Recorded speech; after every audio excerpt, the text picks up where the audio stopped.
Team Rocket. I love evil teams, and they're the only good evil team. Evil and mean for the sake of being evil and mean. And money. Who needs real motivations when you can just be a ruffian for the heck of it? Team Rocket are icons. Even outside of the Pokemon fandom, people know who they are. They are on par with the likes of Bowser, Darth Vader, and Ronald Reagan in terms of well-known villainy. Let's break down Team Rocket, and break down everything else Pokemon related here. Prepare for trouble. And make it double? And let's talk about the first and arguably the most popular evil team there is, Team Rocket.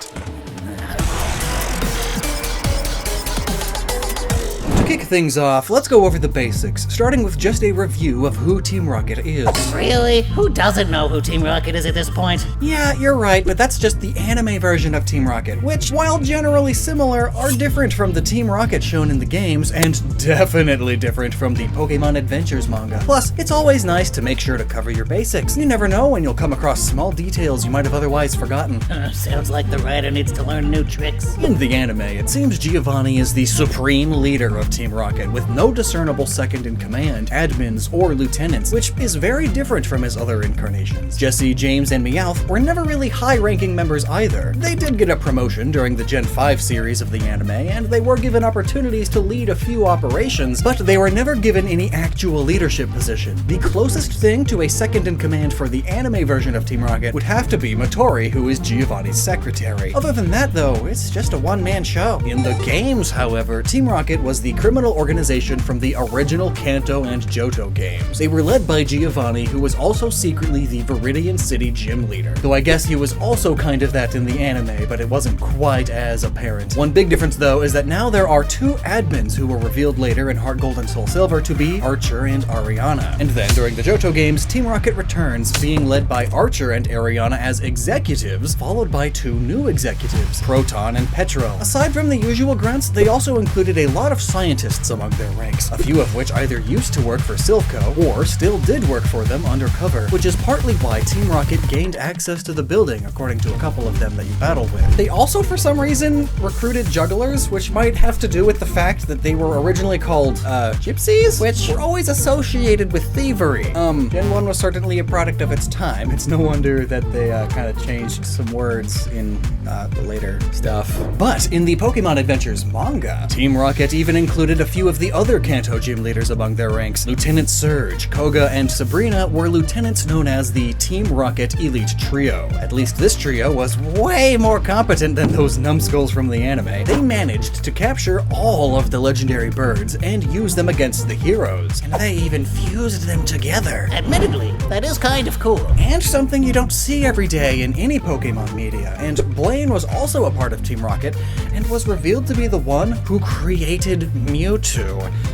But he left the team after hearing about Red's exploits. Smart move. Just like evolving your wallet's tech by advancing to a Ridge wallet, today's sponsor. Unlike in the Pokemon world where crime is, flashy and they all announce themselves, most real-world crime is silent. Tap-to-pay technology may be extremely convenient, but pickpocketers are now able to just scan your booty and potentially get your card information. However, Ridge wallets are not only sleek and compact in a wide variety of styles, but they are also made with RFID blocking materials to protect against would-be butt scanners. Plus, it's just nice and convenient to have a much smaller wallet these days. I mean, look at these old things. People got spine issues because of them. Ridge wallets can hold up to 12 cards, plus have room for cash, while remaining as slim as possible. And you could go all out with a matching key case, which holds 1 to 6 keys without jingling. Ridge's more than 3 million customers and 50,000 5-star reviews makes them confident you'll love these too. And you know what's right around the corner? Father's Day. Yeah, this is the perfect dad gift, right? And with my link in the description, ridge.com/Lockstin, you can save up to 40% through June 15th. Dads love deals, so it's like a double gift, quadruple gift even, because when you bundle up a wallet and key case, you save even more. So that covers the who Team Rocket is. But what exactly is Team Rocket. What do you mean? They're the Pokemon Mafia, obviously. Well, yes, but not exactly. See, Team Rocket is most certainly an organized crime syndicate, but I think they're more so based on the Yakuza, since this is a Japanese game, and the first 4 regions of the series are all based in Japan. Aren't the Yakuza just a mafia, but cooler? Well, yes, but it's a bit more complicated than that. The Yakuza are a Japanese criminal organization whose origins can be traced back to around the 17th century, and while that seems to be agreed on by many historians, what isn't so much agreed on is how the Yakuza originated. Some say that the Yakuza might have originated from kabukimono, or gangs of masterless samurai. Why not just say Ronin, which are defined as masterless samurai? Well, because kabukimono weren't only made up of Ronin, they also had still employed samurai among their ranks, from prominent clans like the Oda clan, for example. Others also point to the Yakuza originating from 2 social classes during the mid-Edo period. The tekiya were street peddlers, and would sell illicit, stolen, or shoddy goods during festivals. The tekiya were organized in a system of oyabun-kobun relationships, basically a system of bosses and underbosses and followers, something the Yakuza would later use as their whole organizational structure. The Bakuto, on the other hand, were gamblers. Some of them traveled around while others were set up in gambling houses. These gambling houses would be where Bakuto would also engage in things like loan sharking, along with their illegal gambling, of course, because gambling was very illegal, still is in most of Japan. But it's also with the Bakuto that we see where some notable Yakuza traditions come from, like the Yubitsume, the cutting off of one's little finger as a form of apology. Full body tattoos, as well as even the name Yakuza, come from the Bakuto as well, since it came from a traditional Japanese card game called Oichiko Kabu. Hope I'm pronouncing any of these words right. Already, you can start drawing connections between Team Rocket and the Yakuza, as we see Team Rocket engage in these same kinds of activities across both the Kanto and Johto games. The Rocket Game Corner would certainly be considered a modern in the 90s, gambling house. You even see the Gamer Trainer class, who was originally called simply the Gambler. And he's in Kanto, and presumably makes frequent trips to said game corner. And I'm also starting to see why they would employ jugglers, because all the jugglers, they use psychic types, which, like, they're cheating. Like, hey, I bet you can't gamble your money by betting that I can't juggle all these, and then, oh, they can because they're cheating with their psychic type Pokemon. It's not skill. They're robbing you.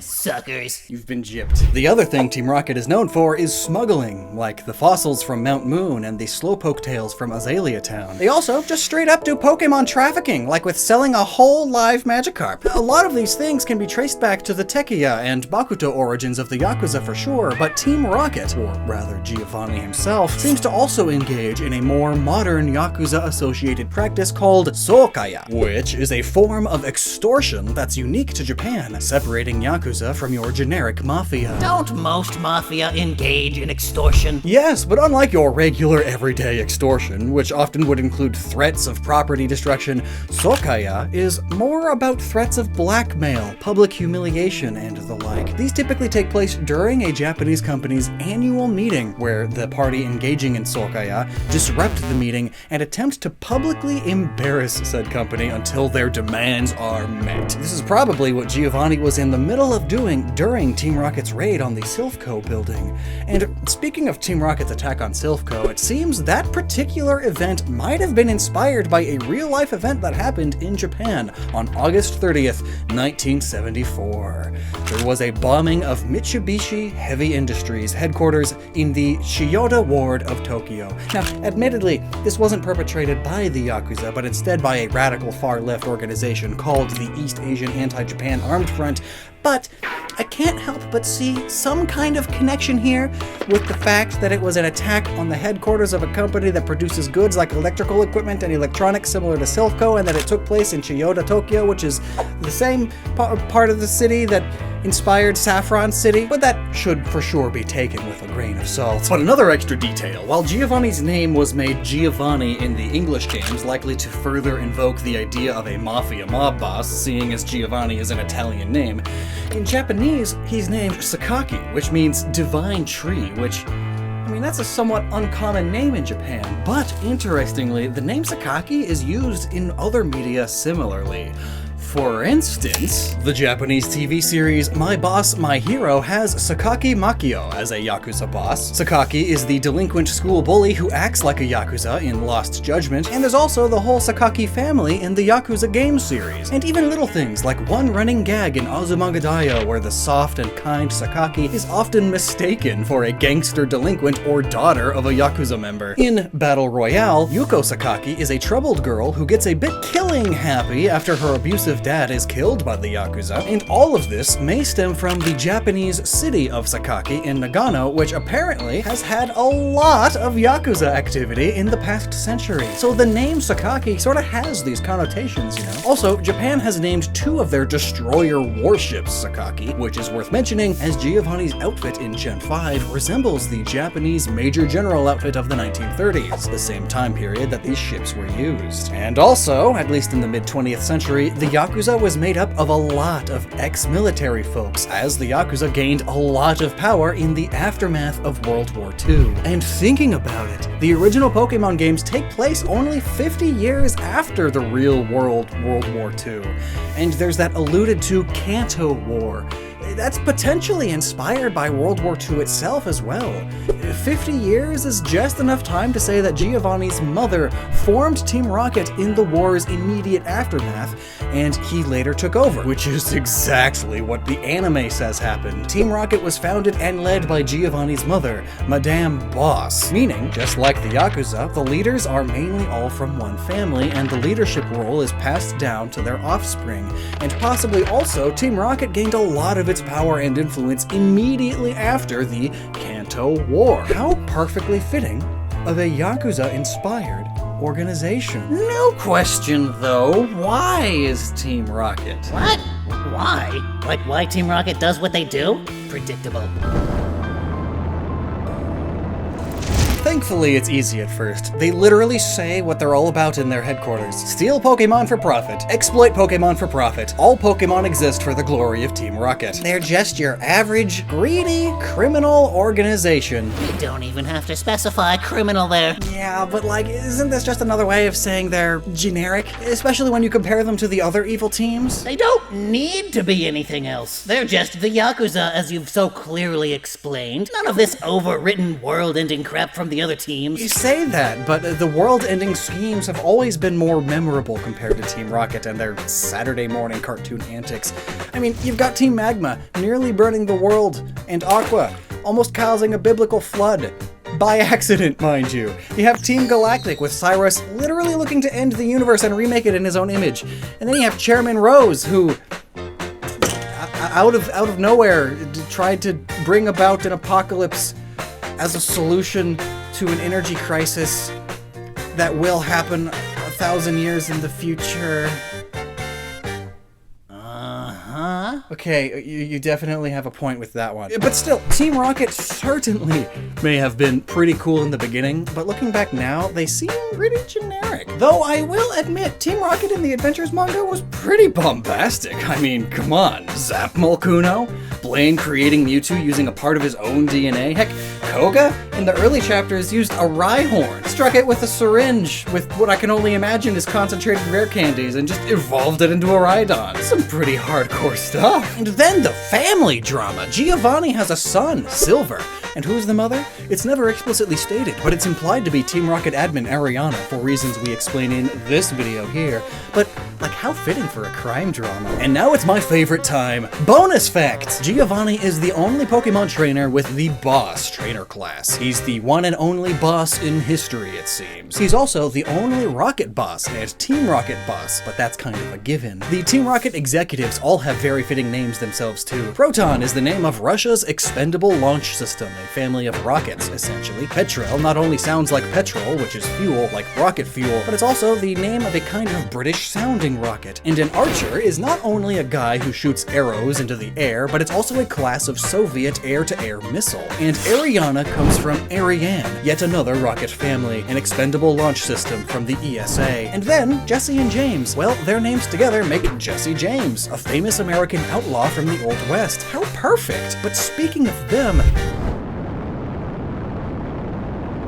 One aspect of anime Team Rocket that doesn't get brought up enough is just how great they are. Sure, after 20 years, their motto got old, and thank God they stopped shoving that into every episode, but one line of it strikes especially true when you think about all of their screw-ups, and especially their movie antics, to protect the world from devastation. I almost wonder if that's intended to be the Team Rocket organization's motto, or just Jessie and James's motto. Their main goal has always been to just steal powerful Pokemon for Team Rocket, which has led them on a wild goose chase towards Ash and friends because he has a particularly powerful Pikachu. It's literally a game of cat and mouse, hence Meowth. But despite this, Team Rocket often teams up with Ash and friends to fulfill that part of their motto, to protect the world from devastation. Think about how often the way of life, the region, or the world is in danger in this series, and how many times Team Rocket have been an incredibly valuable help in saving the day. Consider this. Why does Giovanni keep them around? In the first 2 seasons of the anime, they were constantly getting their funds cut off or getting yelled at for their failures and how expensive they are for the organization. And, well,